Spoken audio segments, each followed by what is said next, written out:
I am very proud that you own one of my axes. It's a high-quality axe. It's very sharp. It would be devastating if you got hurt with it. So let me review some safety with you and some best practices regarding techniques. And it's just a quick overview. I hope that you'll look up YouTube videos and literature online that you can find. First, we're going to keep it from everything that bleeds with a mask. This is a leather sheath. That's safely masked. That's safely masked. Double bit safely masked. And you can mask it in a log. These are safely masked. Wouldn't do it this way because the handle's hanging out becomes an unnecessary hazard. Same with this one, it's worse. And a double bit, you can never mask in a log. This one, that one's deadly. Okay, first thing we're going to do is clear our area. And I don't need to do this in the backyard, but pretend you were in the woods. There's all kinds of obstacles all around you. The way to make sure you've got working room is with this sheath on, extend the axe in all directions, and especially overhead. You're looking for anything that might snare the axe and cause you to lose control. Same thing you would do with a long axe. Sheath is on, extend it fully in all directions around you. Anything that's in the way has to be removed, or you have to move the work area. Or at least just be mindful of it. If more than one or two or three, if you have a group of people like 20 scouts, you're going to want an axe yard. And to make an axe yard, add about 3 feet to that, what they call the blood zone, and rope it off. Here's how you would hand it off to another person. The best way, let them pick it up for themselves. Let's mask that axe either way, with leather sheath or in a log, and have them come get it. If you have to hand it off to someone, you control the head and keep the bit away from both of you. Bit stays away from everything that bleeds. So you mirror them. If they hand out their left hand, you hand it to them with your right hand. And you don't let go until you know that they've firmly got a grip on it. We would use a word like thank you, and do not say thank you until you have a firm grip. Otherwise it's going to slip, you're going to land it on your foot, or worse, you might cut a hand. So left hand to right hand to left hand, and heavier heads pass the handle vertically. We're worried about the receiver not understanding how much that axe weighs and drooping it or even dropping it. So keep a firm grip till they firmly have it in their hands and say thank you. Same is true of a hand axe. Even though it's small, you control the head. Mirror them. Don't let that axe cross bodies. The bit's to the outside of both of you.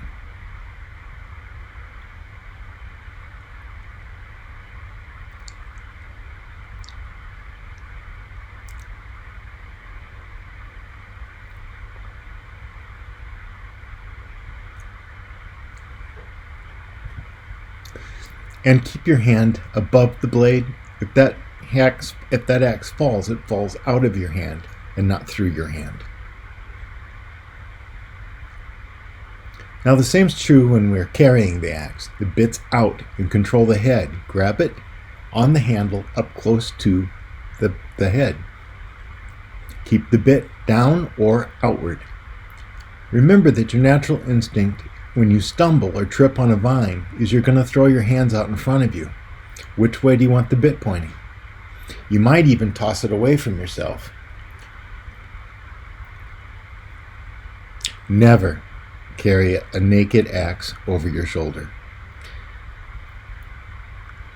For chopping, you can chop in a stick at 90 degrees if you have to, but it's not the most efficient way to do it. It's easier to cut across the grains of wood if you go at an angle, and the Forestry Service tells us that 45 is the most efficient of the angles. And they can do it 45 degrees to the stick or to the grain, like this way. And then we're chopping chips out. We don't need a heavy blow. Although with an axe like that, the boy's axe, you'd probably cut that in one chop. You don't have to. You can work it a little at a time. Now, if you work on top of a stump, the problem is that things flip all over the place. So chop on the edge. And here we've got a bevel that we've chopped into the side of the stump. And watch how that controls everything. Everything will go down. You don't have to run around the axe yard or around the yard picking up the sticks you just chopped, because they're right in front of you. Don't chop too far backwards, because you'll put pressure on your hand. You'll feel it like a sting. And don't go too far forward, or you'll flip the stick out of your hand. Watch how things fly when you chop with this little axe. Zing! With no idea where that went.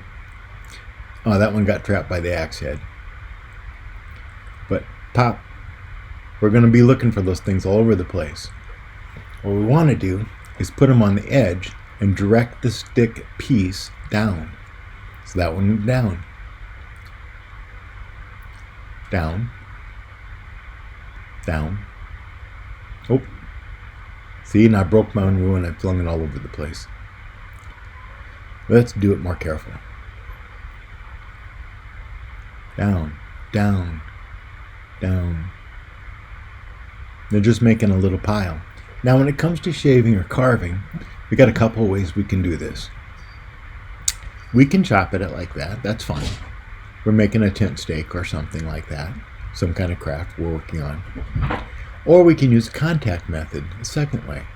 You put the bit against the stick. You can even start it a little bit, and then you drop them together.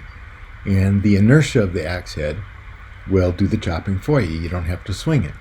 And remember, anytime you swing that handle more than just bending your elbow, if you raise that above your head, you're using the wrong tool. Get a bigger axe or a saw. Splitting. Never do this. This is a narrow little piece of log. Lay it down. Start the axe. And it will split either then or you can whack it again. But not like that. Because your hand's right under the bit. You're violating the prime directive. There. Wrap it a couple times, splits right open. For shaving, you just choke up on the handle. See how the handle goes underneath of the head? And some heads are carved out for that purpose. Carving axes are carved out so you can fit your hand under there. And you just shave it down. Now, everything you did with the hand axe, you can do with the boy's axe. This is the most versatile of all the axes. A shorter version of this is called the forest axe. It will chop, fell, split, anything that you want it to do. To use it like a hand axe, you just choke up on the handle. And we're going to split wood the same way. Notice I put the flat part down, not the rolly part. And once I get it started, it just splits right open. Alright, limbing. Little axes are used for limbing quite a bit. Here again is the boy's axe. Forest axe would be the same thing. You could use a full-sized axe. But stay away from the arc of the axe. Notice the axe, I'm swinging it on the other side of the limb. That keeps the limb between me and that bit. If you put it on this side, you're channeling the axe right toward your leg. On the other side, the limb becomes a barrier. And then swing it away from yourself. You're always swinging it away from your body. Nice, easy cuts. It doesn't take very hard cuts. When you want to add some power, like we're going to chop this in half now, we've got every obstacle out of the way, and we swing away from ourselves. We're staying out of the arc of the axe. It should never terminate in your body. So stay on the other side of the limb, make light controllable hits, and swing away from yourself. 22 years I was a scoutmaster, and we've never had an incident with an axe. And that's a troop of 12-year-old boys.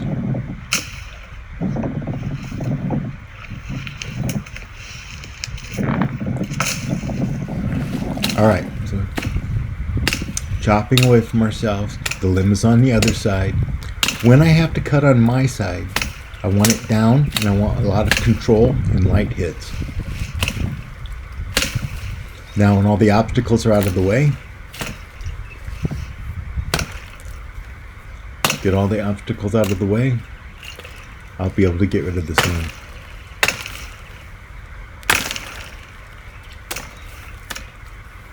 Here comes the power hit. It's a nice little backhand. It's away from my body. I'm not in the arc of the axe.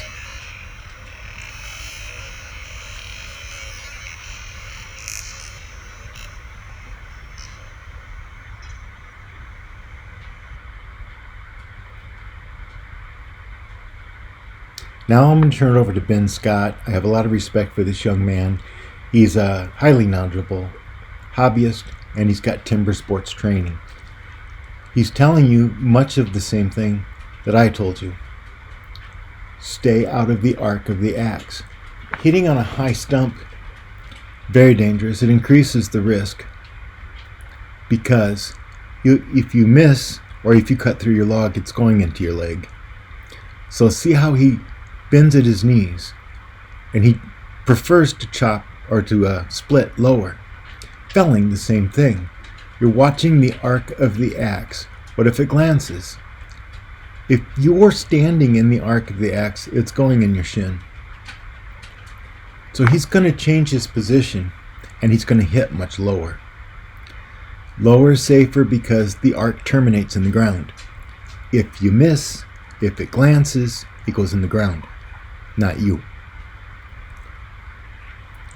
Bucking, same thing. You never straddle the log because a glance would go right into your foot. It's got nowhere else to go. You stand behind the log, close to the log, with your feet protected by the log and legs spread apart a little bit. Limbing. Again, keep the limb between you and the axe. Cut away from yourself. And cutting with the limb is easier than cutting against it. If you cut against the limb, the axe tends to want to dig deeper into the thicker part of the tree. If you cut away from it, cut low, as close to the limb as you can. If you have to cut on your side, bend at your knees and get as low as you can so the arc terminates in the ground. When you're alongside the log and it's on your side, arc away from you. Stand in front of where you're cutting so that the swing is behind you. High limbs. Again, watch him check the arc. You want to arc away from yourself. And then we're just going to watch him do it. He's going to limb this whole thing.